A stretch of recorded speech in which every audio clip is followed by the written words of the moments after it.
Good evening, everybody. Thanks for coming out. Our speaker tonight is Jerry Bleem, and it's the first one in the series for this semester. If you didn't know, we already had some speakers last semester, so we have 8 speakers in the whole series this year. And the series is sponsored by Student Life Department through the FEP grant. So our speaker tonight is Jerry Bleem.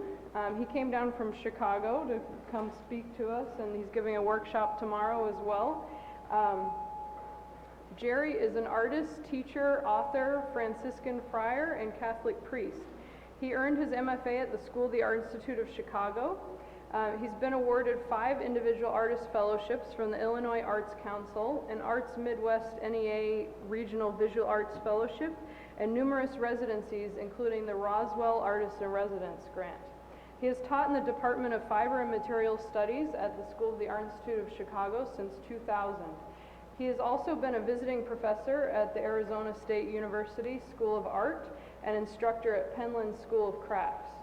His interests span historic and ethnographic textiles, the dynamics of collecting, and material culture expressive of popular religious practices. In his writing, he investigates the intersection of art and religion in a monthly column for U.S. Catholic Magazine, and his articles have also appeared in SDA Journal and Fiber Arts Magazine.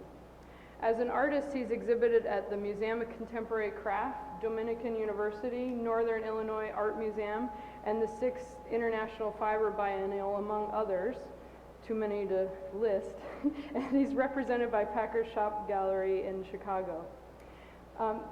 Bleem examines the cultural construction of meaning by looking at what we discard and by transforming the non-precious through time-intensive accumulation. His work highlights the relationship between value and identity and to consider assumed ideals. He works in both 2- and 3-dimensional forms and examines topics ranging from apprehension to beauty, ecology to politics. And he was also my husband's art professor and great inspiration for him. So please welcome Jerry Bleem. So my real claim to fame is the last, that I taught Lisa's husband, Jonathan, a fine artist in his own right. So I'm a little constrained here. There's no magic remote, so I'm going to have to actually stay here and press buttons if they work. Why does that? Oh, there it is. They work slowly to test my patience. So I want to start with kind of like a philosophical understanding of my art practice. I think that underlying most of my work is a search for understanding how we assemble meaning, and I do think it's a cultural process, and it's a ambiguous process. I used to illustrate this some bushes. These are at Chatham Castle in England, and I'm always fascinated by someone believing that these bushes need to be shaped like this. You know, so they had to decide what was the inherent quality of these bushes, and I just am fascinated because I would not think that these bushes need to look like this, but somebody did, and somebody shaped them. Or, you know, for that matter, if you go to the town square in Acambro, Mexico, that these bushes should be shaped like a truck. You know, again, not something I would select. Or these bushes in Seattle, that they should look like Easter Island heads. This process of making meaning, you know, somebody decided these bushes did not grow this way, any 3 of the sets of images I just showed you, but somebody decided that they were most meaningful shaped this way. And that's really what interests me, the idea of how we create meaning, how we make meaning. I'm going to talk about this in my own work as a process of sorting and organizing and archiving. And I'm going to show several bodies of work that I want to introduce to you before we begin talking more about the thematics that happen in my own art-making process. This is a piece that's called Lakes and Islands, Vowels and Nouns. It's from a poem by Billy Collins, who was poet laureate in the United States for a while. It's a marker on found plastic thread and staples, and it's 24.5 inches high. I'm going to show you a detail to talk a little bit more about the piece and about this body of work.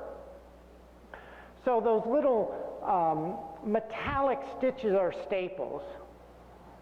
I started with some found plastic and had a poor studio assistant write those words that are the title of the piece over and over again, and then sewed them together. So the other magical thing, so these little bits of here, the brighter orange are thread, and then they're cut into sort of small pieces about a little bit larger than a quarter, overlapped irregularly like shingles, and then stapled in place. So the staples actually do hold the pieces together. There's probably more than you need to actually do that functional work, so then the staple also becomes a kind of embellishment. I'm really interested in the way that three-dimensional form excludes and includes. And I'll talk about this later, that this, for me, is a surface. It's a three-dimensional surface. It's an interior that's prized and an exterior that's excluded, which is a way of talking about this making of meaning, but I'll get back to that later. I'll also do a lot of collage work. This is a piece called The Good Dishes. Each plate is 13 inches in diameter, and the things that are collaged on top of it are grasshopper wings. Another one of my interests in this making of meaning is our connection to environment and our way that we live upon an earth that we understand and shape in a variety of ways, and that comes out in some of the collage work, but especially the insect wing work. I have a body of work that I call the Nationalism series. They're all composed of U.S. flags, so this is a single large U.S. flag, and the name of the piece is Nationalism as an Intellectual Exercise, Its Complexities and Assumptions, Its Hazards and Domestic Implications. And this is 69 inches high. It's one of those large flags that sometimes are flown over gas stations or where you sell cars, or there's this big kind of flag. So I got one of those and cut it into a thin line and then crocheted it, hoping that in the reconfiguring of this very familiar patriotic object, maybe some questioning about the meaning associated with patriotism. There's a close-up. And then there's a body of drawings that are based on these, what I think of as these very non-monumental gestures, which I think have a relationship between lines assembled in weaving or lines assembled in crochet. This is a piece called Drawn Toward Nationalism, Dialogue and Steel Balls, and it's a drawing of ink on 2 art magazine ads. Black ink is my mark put upon these 2 ads that relate to this Nationalism series simply by color. I think that I was raised on a farm in southern Illinois, and I think that my first education as an artist came from nature, and I learned sculpture from observing nature. I don't know how it started. Nobody in my family made a big deal about it, but I was always looking at stuff, particularly plants. I'm not one of those persons particularly drawn to animals. I'm drawn to plants. I have no explanation for it, but I was fascinated by their structure. What I cactus is actually a dying cactus. If you are a saguaro cactus and you're growing and you get too cold and the top of your growing tip is frozen, this is how you respond, by trying to grow in any number of ways, and eventually that arm of the saguaro will die. But not knowing that, not being a saguaro, not having natural empathy for the saguaro, I think it's a beautiful form. And so part of what this idea of assembling meaning leads me to consider is what we know and what we don't know, and how we presume to know maybe in fact when we don't have particularly all the information we might need to really understand a situation. And certainly part of what I did as being a child of a farmer, really child of farmers, is have a sense of the importance of land in that particular environment. And I left that land and I romanticized it. To go back to the farm. Talk dreamily about land. But the fact of the matter is that land is a human invention as well.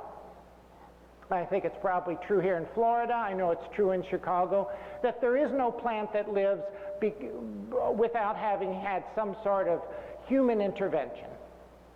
This is one of the forts captured by George Rogers Clark during the Revolutionary War, the earthworks that's left from this fort. This is Fort Kaskaskia. It's very close to where I was raised. And so even over 2 centuries later, the human intervention is clear. That those are not somehow naturally occurring mounds, those are human-made mounds. So part of what I had to face in my leaving this place that I thought of as natural was recognizing that it was a human construction as well. Part of my consideration of plants was their architecture. This is a close-up of lilac bed. I only sometimes am projecting. And I think there's something intrinsically interesting about this, what I think of as an architectural farm, albeit very, very small, with these very beautiful and very geometric scales that protect the leaves and the flower for the next season. And it was this sort of smallness of detail, that which was easy, that which is easy to overlook, that has always attracted me. The idea of what we're passing by, what we fail to see. So much of my concern is also about developing observational skills, wondering about my ability to perceive. This piece is called Original Version. It's 17 inches high. It's found paper, a musical score that has been dyed with sumi ink and then mounted on acetate, cut up and stapled. And here's a couple more views. This is a piece called Oil Flowers. It currently is over 100 elements. It's made out of post-consumer plastic bags and wood.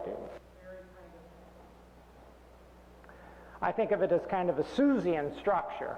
I'm not trying to pretend like I'm making flowers here, but I think the inspiration from flower shapes are clear. I'm trying to deal with this issue of how do I see and what do I miss seeing, particularly the plastic bag, the disposable plastic bag that's so much a part of all of our lives. How do we think about what that implication is? Of all our petroleum products, I think 25% are turned into plastics. So of the oil that we take from the earth, a quarter of it becomes plastic. And, plastic is a part of our lives. It's everywhere. We use it for decorative ends. It's probably in this carpeting. Those disposable plastic bags that are great to have around. We have something to carry out of a store, but then we want to figure out what to do with them once we get home. How do we see those? How do we think about those? And how do we shape our actions because of perhaps a heightened awareness? Part of my interest in this piece called Oil Flowers. There's a whole series of work that I call the Oil Products series, and they're all made from post-consumer plastic bags. So I think a lot about the small bits of life that passes me by or that I pass by. What are the things that I'm missing? What's the ephemeral that might have the key to a kind of truth that I'm not grasping? And so I've turned to the monarch butterfly and its temporary home of the chrysalis as it moves from being its green sort of worm self to a pupa to the beautiful thing we treasure, which is the butterfly. And so what happens to the temporary home? What happens to the chrysalis? Who notices it? Where does it go? And there's so much of our life, I think, that escapes us. And I keep trying not to be sounding too didactic about it, but trying to serve as an invitation to see it and offering an invitation to raise the question about perception. This piece is called Remnants of My Considerations. It's unraveled U.S. flags in a typical flag display case, which is nearly 13 inches high.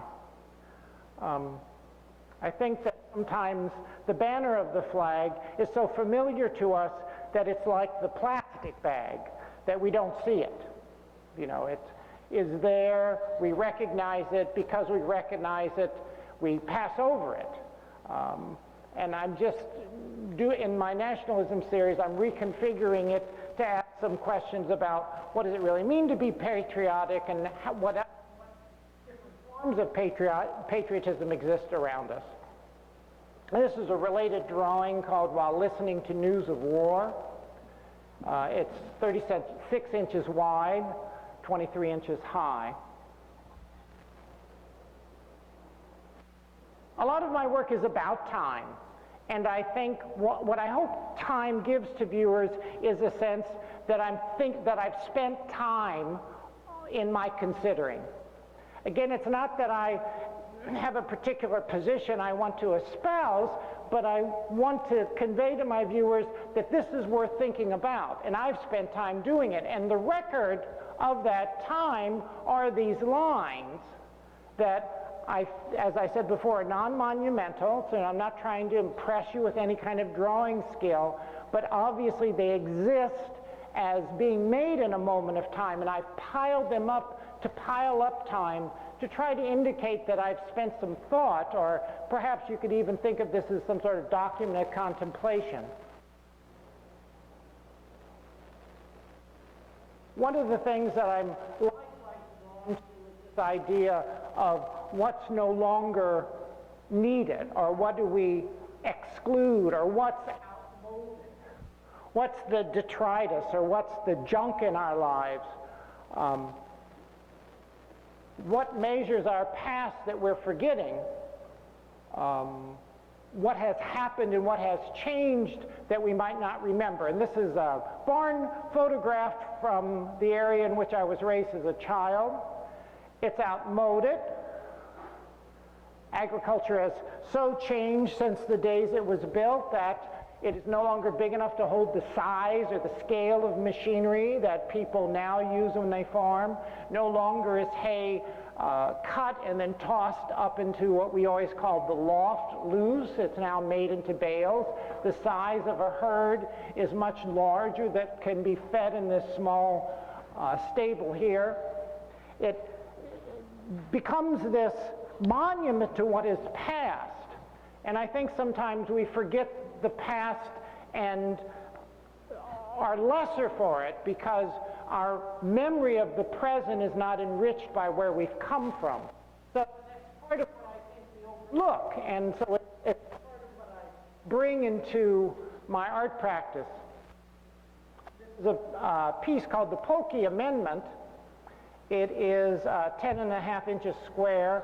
It's an art magazine ad from Art Forum that I've then printed on top of, printed so that the act of noticing it, left as a gesture of print, then disguises it, which is a way to talk about its history and building a history on top of it. So just as that barn has deteriorated through time, so my trying to look at this ad, and of course questioning about how long contemporary art is really in anybody's mind or gets anybody's attention, is questioned by the way I continue to print on top of it until the original image is obscured. Or this is also a print piece that uses torn parts of art magazine ads. In this case, from a very high-end gallery that is selling things that are all encrusted with diamonds.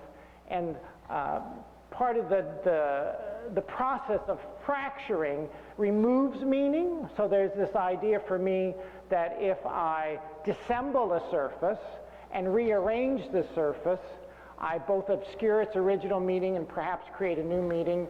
And then there's this sort of linear network that's printed over it that begins this process of trying to bring it back together. And you can see it's sort of a futile affair.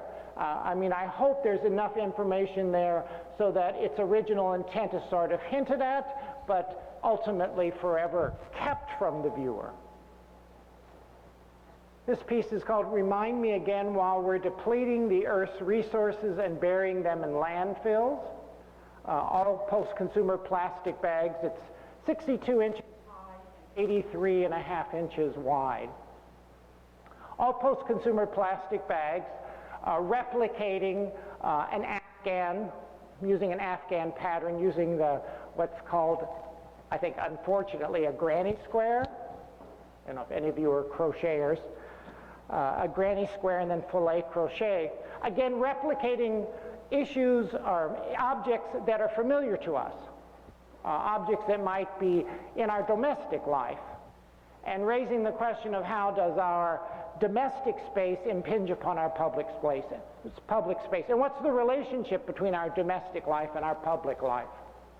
And that runs through as well some of the nationalism theories, and I'll talk more about that when we get to some of those pieces. I think in the end, I want to look for the things that are going to teach me something. I'm going to look for the things that surprise me. And particularly, I have a delight in when I find things that are so small and easy to overlook that I've somehow, like won the prize by noticing them. So I'm a Franciscan, and this was made by one of my Franciscan brothers. It was an aspirin box that he found and then labeled one small item. And I found this while I was cleaning out a friary that we were selling. And when I opened it, this is what was in it. One small item, one small screw. Now, the delight for me in this is, as I said early on when I was talking about the clipping of bushes, I would not have done this.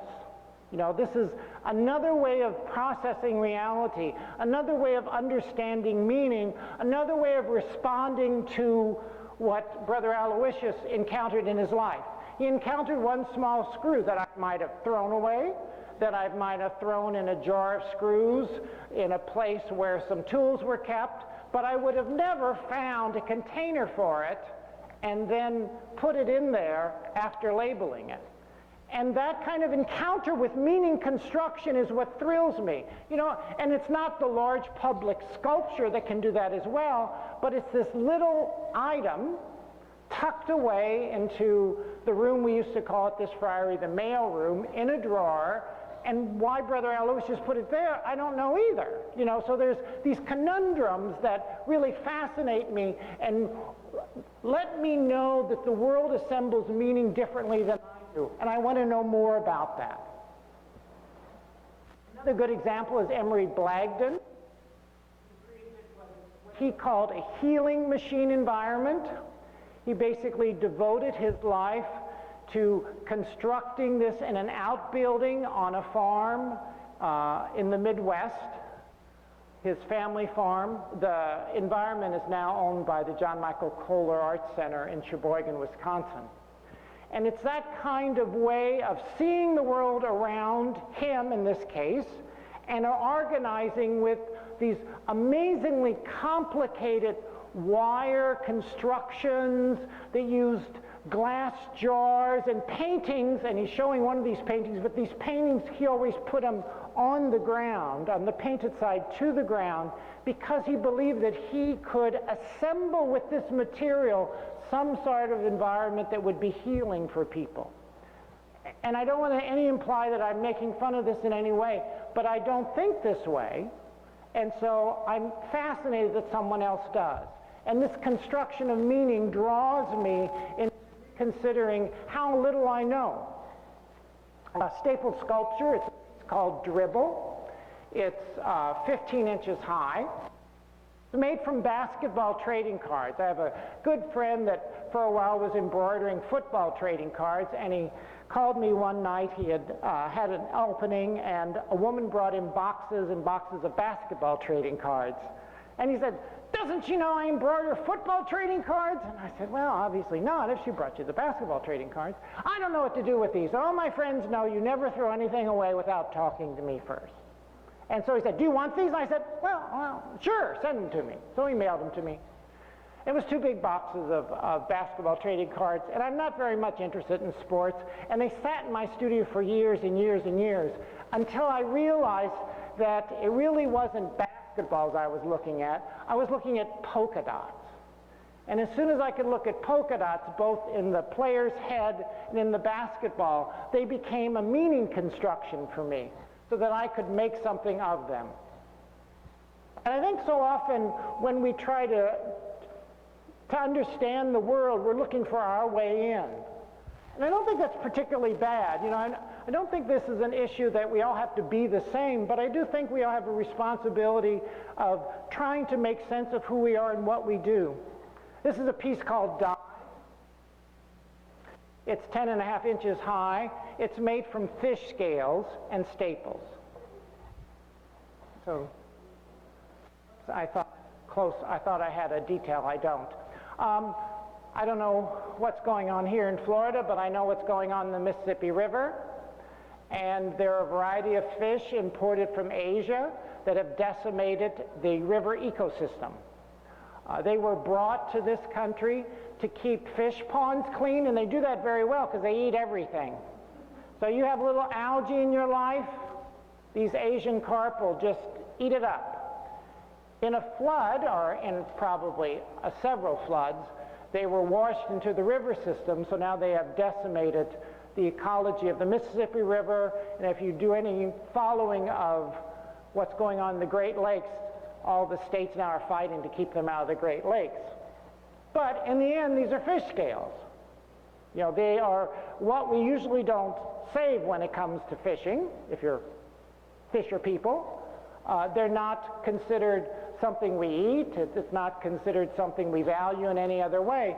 But they exist for me as this sort of bit of this history that I can take and reshape, again, using that consideration that's documented as time, to think about, I think, a very important issue of our day, a very important issue that is often not. So the idea of looking and really seeking out and building incrementally, you know, I think these surfaces I create are always about a time and a module that builds up, reminds me of mud daubers. I'm sure you have mud daubers in Florida. They're a kind of wasp. They make the homes, their nurseries out of mud. So if you're a mud dauber, you've gotten married, you had a lovely wedding, went on vacation, probably to the Everglades, had your little honeymoon, you go home and it's time to start a family, so you have to find some mud. So you start building little tubes of mud, and right before the little tubes of mud are built, you lay an egg. Well, not you, the female mud dauber, lays an egg. The male had something to do with it, but as you know, as usual, not much. And then you stuff the rest of the tube with spiders. Now, these are paralyzed spiders. They're not dead spiders. You don't want the spiders to rot before your children eat them. You know, you're a good, caring mud dauber parent. So in the back of these little tubes is a single egg, and then the rest of the capsule is stuffed with paralyzed spiders. So, you're a mud dauber egg. You hatch. And there in front of you are delicious spiders to eat. So you eat those spiders, eat, and you get strong, and you're able to break out of your mud dauber capsule and make bad noises and go into the world. Except, here's one that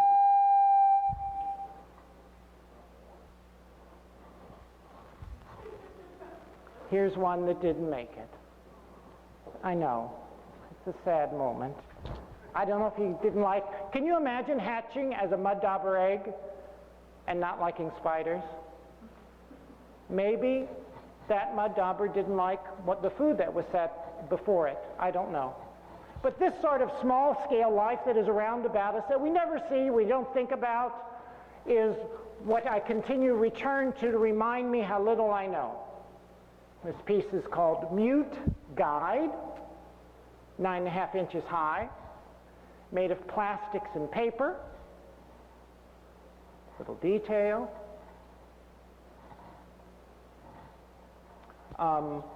This piece is called Oil Ecot, homage to Virginia Davis. It's 88 inches high. If you know anything about textiles, it's replicating an Ecot pattern, but it's made of all post-consumer plastic bags. The pinky brown areas are plastic bags from a local grocery store. And for a student who worked in retail, who came to class one day complaining that her whole job consisted of opening plastic bags that held the plastic bags that customers would take their purchases out of. And she said, I've got all these plastic bags, and all they do is carry these other plastic bags. And I said, well, you can bring them to me. And they weren't plastic bags that were part of the store's brand, so they varied in colors. You get this wonderful sort of gradations of color, everything from grays to pink. The white is Tyvek, and they're Tyvek envelopes that have been used, and so the little flecks of dark are the pieces of the stamps that are still on them. I use this to talk about part of what I think is really important in my practice is asking people for their junk. You know, asking people to help me in that process of assembling enough stuff to make a surface like this. You know, so this is hundreds and hundreds and hundreds of bags that have been sliced up and woven on a found warp. A student started a project at school and never finished it, so I just, at the end of the semester, took the warp over and had this left behind material, this warp, this series of threads, and perpendicular against that thread, I put this plastic. I haven't really tried to document that part of my practice, the idea of soliciting things from people. But it always gives me the occasion to have this conversation about value, you know, about how we determine what is precious, how do we determine what is valuable. If I say to you, do you have a $100 bill I can have? You'd understand that as something of value. But if I say to you, would you save for me your grocery bags? You know, it doesn't have the same sort of value. You might be happy to save your grocery bags simply because then you'll know what to do with them. You know, but there's this sort of hierarchy we've created about what's important and what's not. And part of, I think, what my practice is questioning that. Again, I don't feel like I have answers. I just feel like there's so much assumed hierarchy that needs to be examined. And I hope that I make that physical in some way. It's a piece from the nationalism series called Camouflaged Nationalism. Select your allegiance carefully. As it's photographed, it's 6 feet high and 9 feet wide, and it's made of a U.S. flag, a tie flag, and patriotic bunting. When I think about the U.S. flag, my thinking around it really dates back to September the 11th, 2001, and particularly the days after that tragedy, when I think the flag was used differently than it had been used before the tragedy. And by that I mean it suddenly was something a lot of people were flying. It was also something that a lot of people used as a kind of shorthand.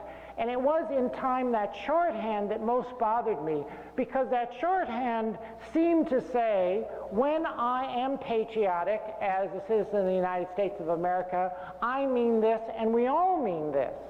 And I think after that terrorist attack, what happened is that lots of people, not lots of people, but there was a tone in the country about a degradation of our ability to disagree, especially around what it meant to be a citizen of the country and what it meant to be patriotic. So the real inspiration for this nationalism series is a reshuffling of this very familiar icon and asking questions about that idea of patriotism. And part of the questions I wanted to ask was what I had said before about how we separate the idea of the private space from the public space, that we separate the idea of our domestic lives from our public lives.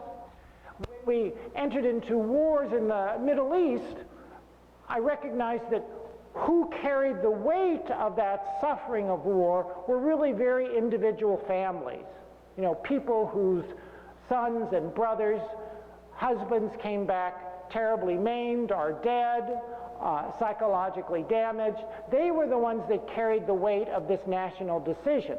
So, you know, the country, in the name of our leaders, could make decisions about war, but it was this smaller group of people who in their domestic lives bore the weight of that. And that was really kind of what birthed the nationalism series. Another thing that I've always been drawn to is the idea of the found material, because it comes with a history. And this kind of format was really popular at the turn of the 20th century, this idea of the assemblage, the taking of bits of things that were shiny and cute that perhaps had been given to you. Sometimes this takes the form of memory jugs, which was a Victorian practice, but it moves from a Victorian practice into, at least in the Midwest, these sort of encrusted outdoor pieces. This is a house made by Jacob Baker from found material that he gathered, and currently it's been recently given to the collection of the John Michael Kohler Art Center. And I just love the pieces, the individual parts of this, which are then assembled into this whole sort of house that could be considered as a construction of meaning. But you see in these little figurines of this little doggy who's so surprised to find himself next to the mermaid on the walnut, and this little bird, maybe he's afraid the little bird's going to peck his eye out, I don't know, so I make all these sort of narrative stories. But it is this idea of taking things with a history, and probably for Baker they might have had some personal meaning, and reassembling them in a way to keep them. And it is that idea of keeping and sorting, and this is probably the best place to talk about the sorting that was part of the title of this talk, that really fascinates me. What do we keep that enters our lives? What do we discard? You know, what's the thing we pack as we move? What's the thing that goes into the garbage? And what's the responsibility, even the ethic we feel in that discarding? There's a friar I lived with who came home one day, and his family lives in Cleveland, so he was driving from Chicago to Cleveland and was telling me about this new hill along the interstate. And I had him keep describing it, and I finally said, "That's a landfill." And he said, "What do you mean?" I said, "That's people's garbage." He says, "Oh, it can't be. It's big." I said, "No, Chris, really.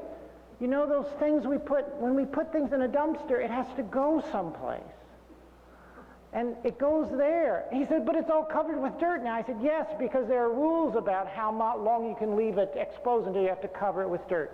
But there is that kind of sense that we as a country that produces, and I lectured about my work. I have a show at a university in Chicago up now, and I did kind of a gallery tour of this last night. And there was a woman who said, in regard to the plastic bags, because I'm showing that series at this show, that she went to a store recently, and it was just a couple items she had, and she said, "Oh, I don't need a bag. I'll just carry these." And the clerk says, "You have to take a bag. This bag represents somebody's job." Well, and there is this sense that in capitalism, the only way to improve the economic situation is by our consuming. You know, we were told after the economic downturn of 2008, if everybody would just buy more. But that buy more ends up into piles of what we keep and what we discard, and those discards, as Brother Chris was surprised to learn, had to go someplace.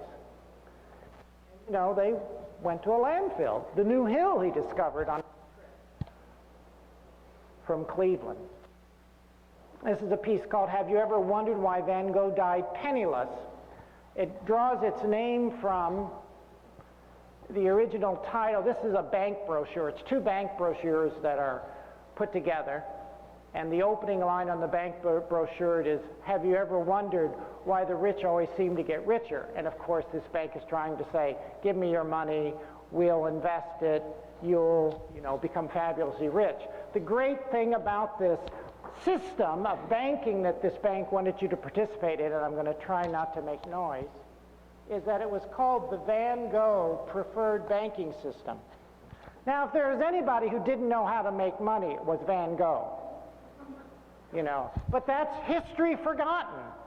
His name has such draw, and of course we all know that but his paintings have sold for fabulous amounts of money.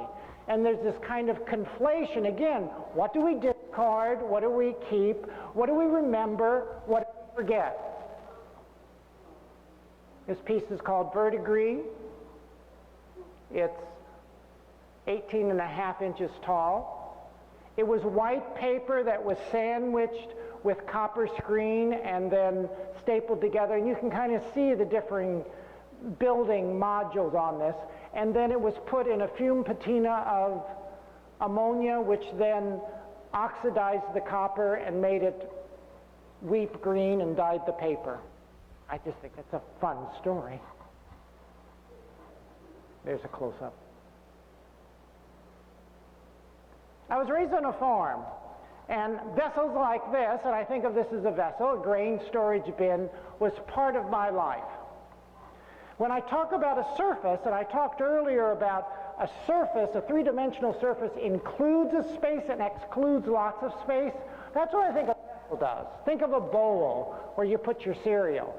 It's built to hold something. You don't put your cereal on the table. It excludes another space. And so too, I think in the history of humanity, we've built vessels for very functional ends, holding grain, but we've always built vessels for very symbolic.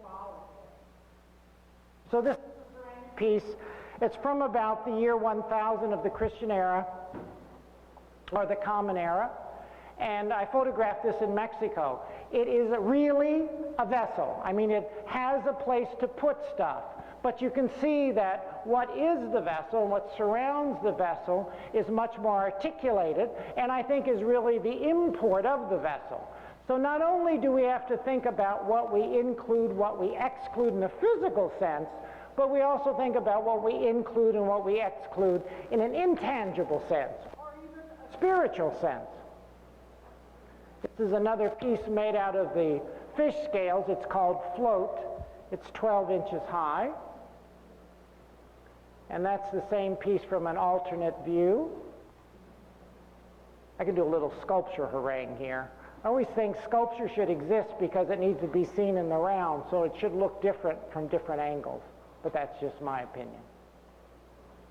Another drawing called Groups of 10. And as I said before, this drawing practice for me is about the documentation of the documentation of time by building lines, the idea that I'm spending time trying to consider, trying to reflect about the meaning of things, the surface on which this is built, and again thinking that objects with history, substrates with history have something they're bringing to it is this very straightforward drawing of new steps for a school. That's all it was. We're going to pour new concrete steps. And I love that with this very sophisticated architectural language of both line and letter, there is then the human hand comes in with red, talking about concrete this and concrete that, and then my hand with the black ink that comes in and both privileges and hides that. So in some places the line obscures and sometimes the line reveals. In the upper left-hand corner, it prizes the O, but then, farther to the left, it begins to obscure the S. I think we do that in our living. I think that we select, we sort, we archive, we figure out what we want to focus upon, and sometimes that helps us see that And again, we could be talking about a physical or a non-physical entity or concept, but then it also excludes. And how do you make that balance? Human beings can't apprehend everything, because it then just becomes this huge stew. We are always selecting, we are always sorting, we are always organizing, we are always archiving. We call that archive of memory. How do we stay alert to doing that with the kind of fidelity that matches our standards? These are things I think about. These are 5 placemats shown on a round table, and they're called domesticate oil, again, consumer plastic bags. And of course, their size varies depending on how big the table is. I think this table's 5 feet across.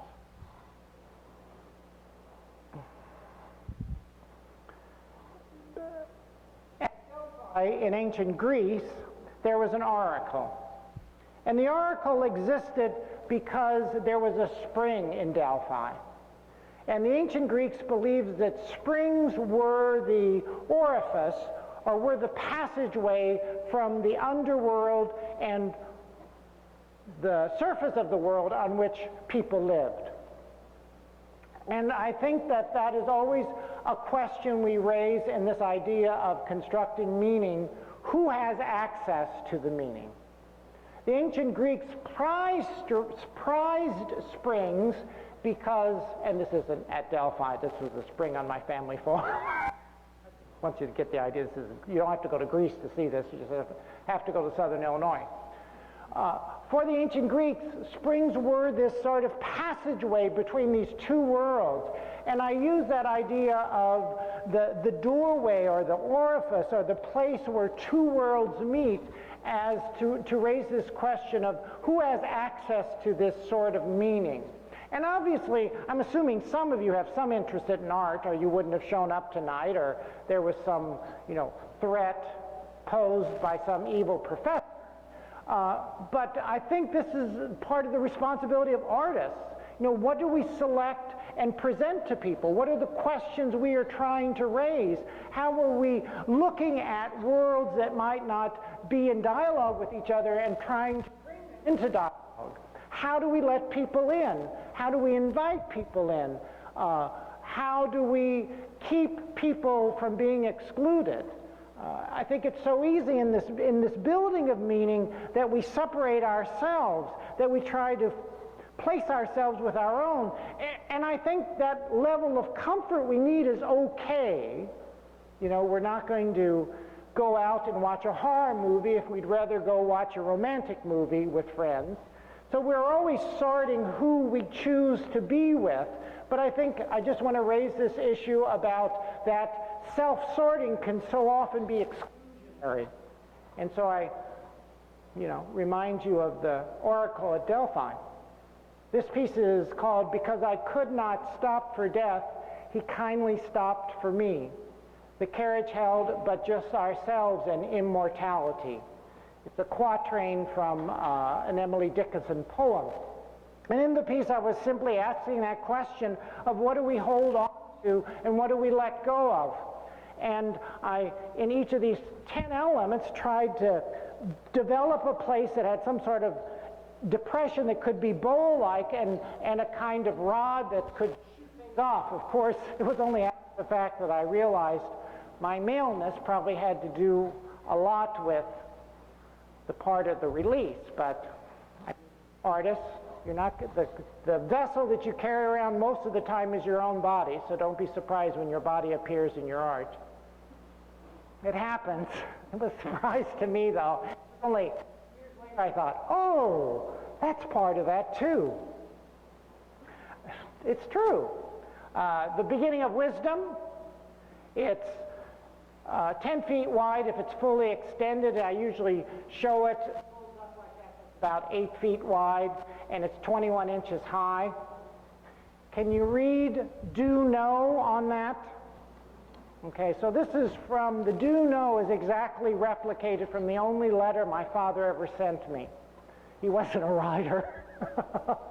He died of Lou Gehrig's disease, and I can picture the situation. I'm sure he was sitting with my mother at the kitchen table, and Lou Gehrig's disease gradually takes away the use of your muscle.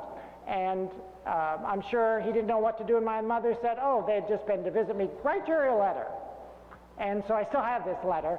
And in the middle of it, he was trying to explain to me how he was trying to find a way to hold the pen to write. Because at this point, he still had some use of his hands, but it was very, very difficult. And he just wrote, I do know, and he scratched it out, and then just put recognize. I do recognize. And I just thought this is just a wonderful image of what wisdom is really about. Because wisdom is about knowing that we don't know. So that, extract, that very carefully edited part of that letter, is this way that I came to think about my enterprise in art making, that I might be on some sort of search to be wiser, or to put, as I say, assemble meaning, but it's not that I know that I'm ever there. And so to say I do know, the real wisdom is to negate that and realize that we're always in the midst of knowing, we're always in the midst of learning. And I made that in a collage way, resembling mosaics if you're ancient, or resembling pixels if you're recent, using found stamps, all that had done, they'd done their work already, and some of them bear the franking mark and some of them have not been franked. Two kinds of stamps, one that talked about transportation, there was a transportation series in the United States, and then birds, kind of bringing these two ends of nature and culture, which are really sort of unfair dichotomies, but that means it's 7:30, doesn't it? Oh, okay. All right. So let's keep talking quickly. I want to talk a little bit about flags. I use a yard display from Dubuque, Iowa to talk about that, to talk about how we use flags as identifiers, and to say what I said previously, that I think we identify ourselves patriotically in a variety of ways. I call this the flag of the un-United States of America. It's crocheted. It's 90 inches wide.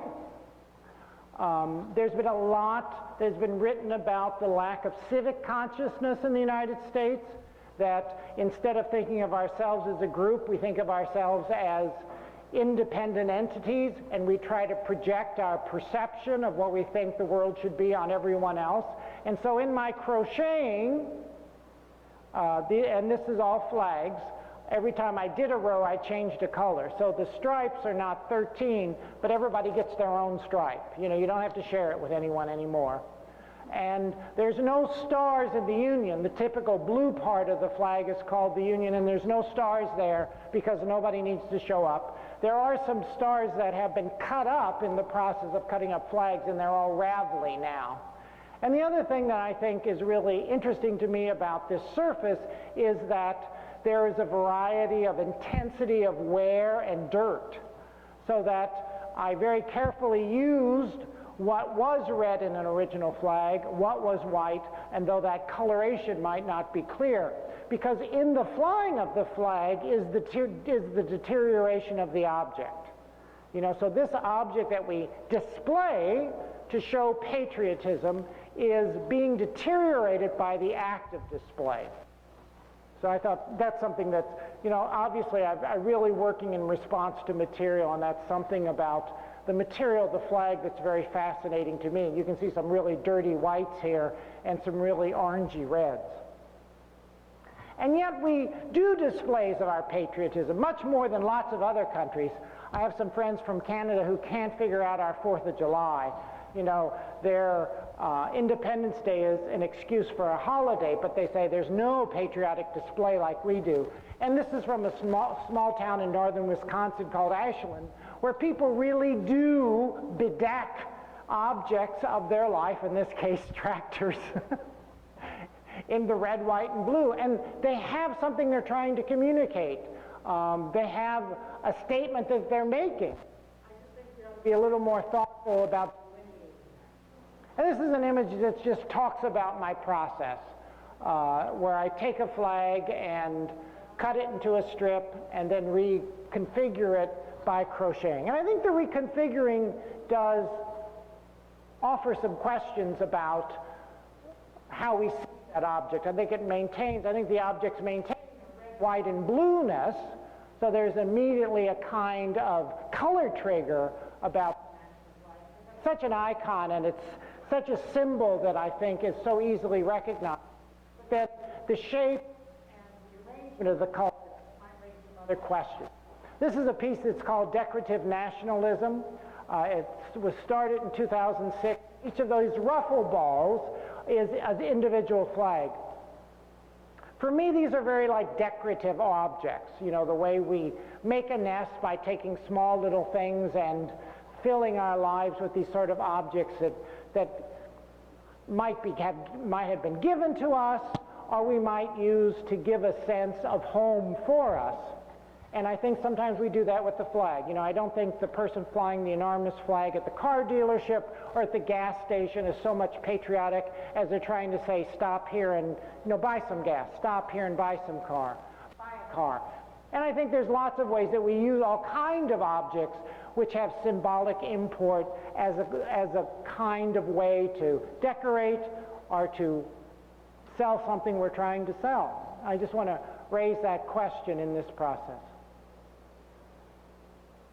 And this is a drawing, acrylic ink on some postcards that took the flag and then reconfigured it for its own end. This is from, you know, the 1889 election to show that flags have been used. You know, this is officially desecration of a flag, and yet it's been used for political campaigns. And typically what I do, you know, simply the slicing up of the flag is desecration, but there's no penalty for desecration. This is an installation I did on top of an art center in Chicago. This is called The Flags of the Divided States of America. This is the flag of the fragmented states of America. This is the flag of the bifurcated states of America. It's always asking the question about this sort of goal of unity and this perception of unity and of uniformity, questioning whether it exists and question whether we even should expect it to exist. Okay, so this is my sex slide. I feel like every time artists talk, they have to show a slide about sex, so this is mine. These are crane flies. I'm very pleased to tell you that my mother was holding up a piece of mat board behind the glass where these crane flies were resting, and well, not just resting, doing their thing here, so I could get a better snapshot. I'm wondering if I should stop at this point and take questions. No? Keep tacking? Any of you have burning questions that you're dying to ask me? I can blather forever. This lecture is 2.5 days long. Okay, you're all good. So this is, as I told you before, grasshopper wings. And I'm so terrible at lying, I have to tell you that right here, these are termite wings, because I don't want you to think they're all grasshopper wings. And there's 2 layers of a grasshopper, if you've ever investigated a grasshopper. There's the beautiful, colorful part of the wing, and then there's the cover, the wing cover, which is these wings down here. And the piece is called Stilled Life, and it's again returns to this issue of access and relationship, which runs through all my work. You know, we think of the beautiful insect being the butterfly, which is why I didn't use butterfly wings. We think of, I don't know what you think of in Florida, but in the Midwest, we think of the grasshopper as a destructive insect that nobody likes. And so my goal was to display them in a different way. But you are probably aware that nobody sells grasshopper wings, which means that I had to go hunting for them. And somebody said, well, how do you gather their wings? I said, I catch the grasshopper, I tear off their wings, I throw them on the ground and kill them. And they said, well, why don't you let them go? And I said, because that would be like, you know, taking off your arms and sending you to go shopping. I mean, I don't know, that's how I think anyway. I didn't get to talk to any of the grasshoppers.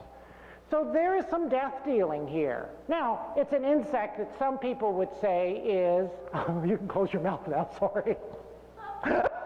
I didn't mean to traumatize you. Will you have to go into therapy, do you think? You'll be okay? Okay. No, I mean, but this is the truth. I had to collect all these grasshopper wings. And I hope that people begin, when they encounter this work, to go through that trajectory. Where did he get these? How did he get these? And there's some death dealing involved. My brother, the farmer, is happy for every less grasshopper to eat his crops, and yet this is part of this hierarchy that I talked about earlier. How is it that the grasshopper needs to be removed? Or maybe it's an important part of who we are. Still life refers to that tradition of painting still lifes, but it also means that I've still life here. And one question about what do we value, what don't we value, what do we include, what do we exclude. Another from the insect wings piece, termite wings, it's called Swarm Petite Bourgeoisie. The mirror is 24 inches in diameter, and the height of the display of the champagne glasses is 13.5 inches. A little close up. Lovely, aren't they? And they're termite wings. So I hope you take away from this lecture my own interest in challenging myself to be perceptive. And I had taken a trip to Southern Illinois to visit my mother, and I took a walk, and this is what I found. Mud, wet enough so that a deer walking through it could leave a hoof mark, and after the deer walked through it, some nearby grass sifted pollen over that experience or over that impression. And I felt like I had this amazingly blessed moment, this amazing opportunity to see these ephemeral gestures. The mud was still wet, the deer hoof still clear, and the pollen fresh. And it's such a passing moment, and yet I got to see it, and I felt privileged to see it. So my idea is that I always want to start, I always want to be paying attention. I always want to try to notice. I want to try to see around me. And I know that's my dominant sense. You know, you notice I didn't say I don't want to feel things around me, I don't want to smell things around me, I want to see things around me. And I know that that is where I rely upon gathering information, and you might have other experiences where other senses are important. All of that gives us the possibility to experience our world, to interpret our world, to remember our world, to think about our world. And I'm going to fly through these. This is another piece. It's called June the 10th, 1983. It's made out of a found metal printing plate that was for a newspaper that was printed on June the 10th, 1983. Again, taking something that has a history, reconfiguring that history, obscuring that history by cutting it up and then overlapping it and then stapling it into something that I think has a different kind of history. That raises this question of inside and outside. That raises questions of what we look at and what we fail to look at. If you ever go to London, anybody been to London? If you go to Piccadilly Circus, you'll see this fabulous statue of Eros mounted on a fountain. Classical, neoclassical really, romantic.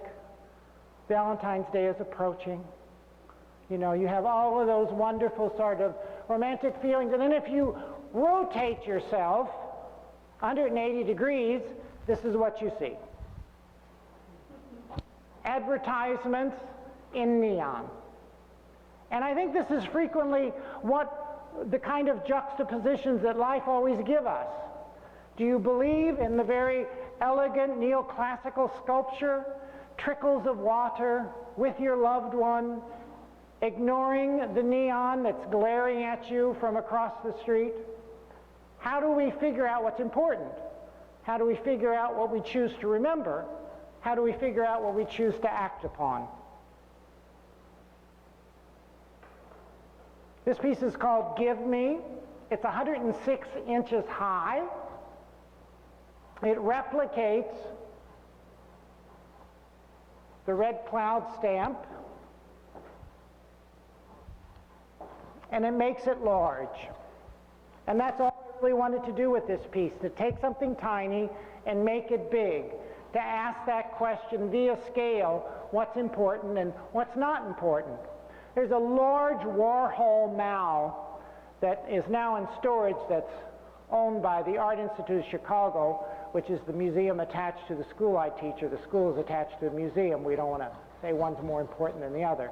And for years, it was at the end of this long hallway, and all it said as I walked by it and saw it is, I'm big and I'm important. And I think there's some other stories in this country, certainly, and I wanted to say to one of those stories, to the indigenous people of this country, that they're big and they're important. And I took the quintessential sign of the United States and its freedom and its welcoming of all people, the Statue of Liberty, which has been featured in all kinds of stamps, and turned it into the decorative border around Red Cloud, so that for once the Statue of Liberty is secondary and Red Cloud can be the thing that's big and important.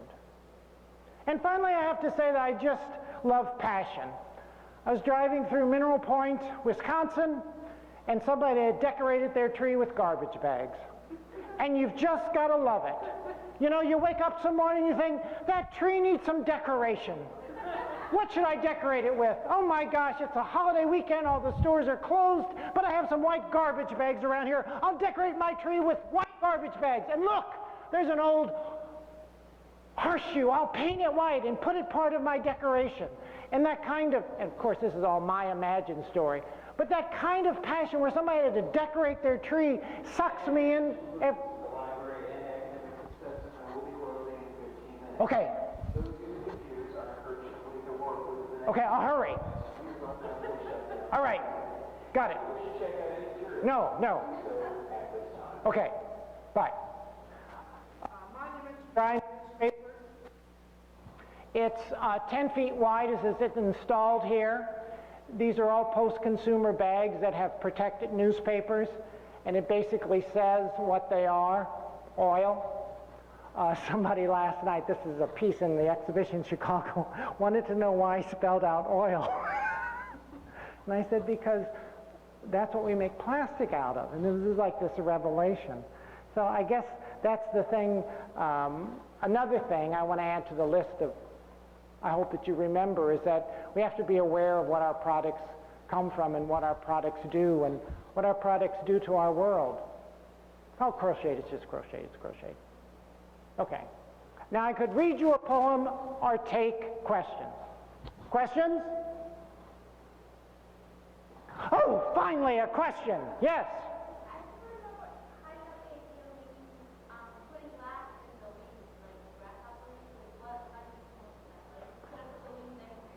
Yes, exactly. I think because I'm pretty much object-orientated, I'm really a three-dimensional person. I think even my flat work is influenced by my being or thinking sculpturally. And so when I think of display, I often think of 3D display.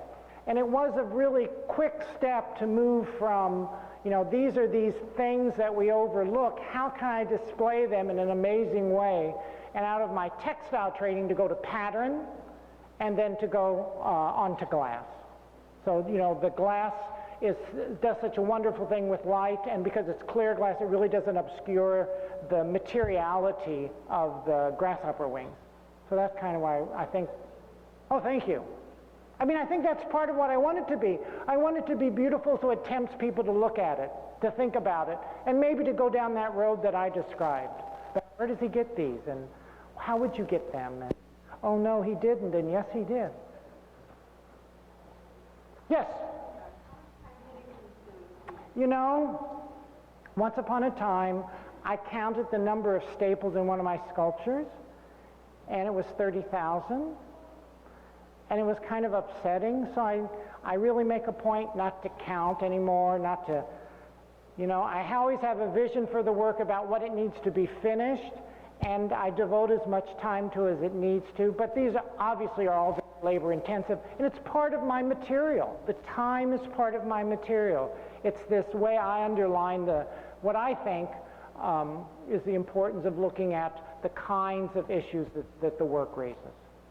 but I don't keep track. It's upsetting. Yeah.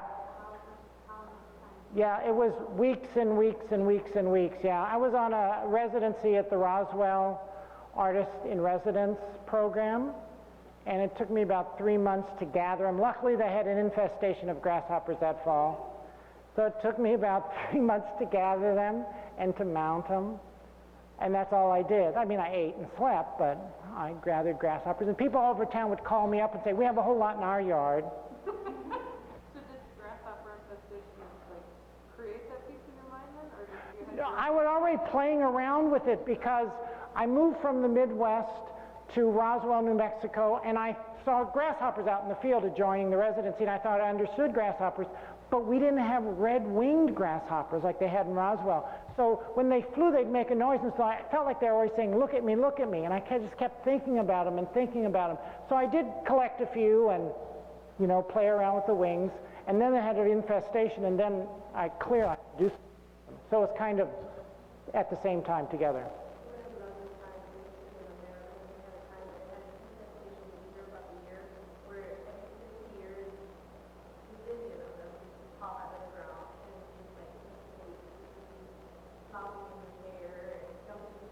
And some people eat them. I did a piece once of Japanese beetles. I was doing a residency in an arboretum, and the people who tended the arboretum didn't talk to me, and I'd say hello, and they'd kind of like, you know, this is a flaky artist we have here, until they found out I was interested in Japanese beetles, and the rose bed had an infestation, so I went and collected them, and then glued them also on plates into patterns. And they'd stop at my studio and say, oh, we've got more Japanese beetles over here, because I was doing their work for them. I was picking them all. So suddenly they were interested in what I was doing. You almost put your hand up. No? That was a fake out? I feel like we're going to be thrown out. maybe soon? Maybe soon? Do I have time to read my poem? Probably. This is Anne Sexton's poem, Rowing. I think it says better what I've said during this whole hour. A story. Let it go, let it come. I was stamped out like a Plymouth fender into this world. First came the crib with its glacial bars, then dolls, and the devotion to their plastic mouths.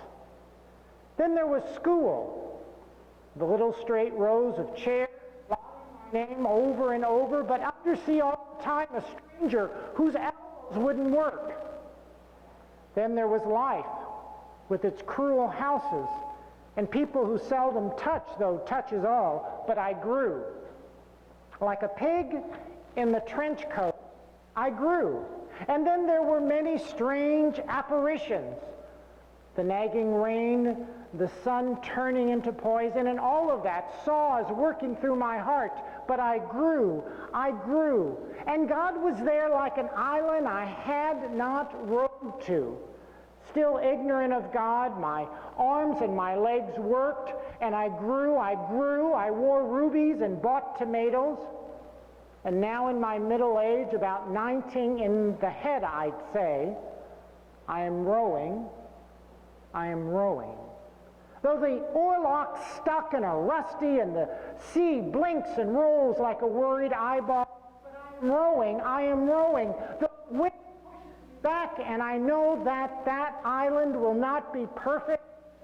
It will have the flaws of life, the absurdities of the dinner table, but there will be a door, and I will open it, and I will get rid of the rat inside of me, the gnawing, pestilential rat. God will take it with God's two hands and embrace it.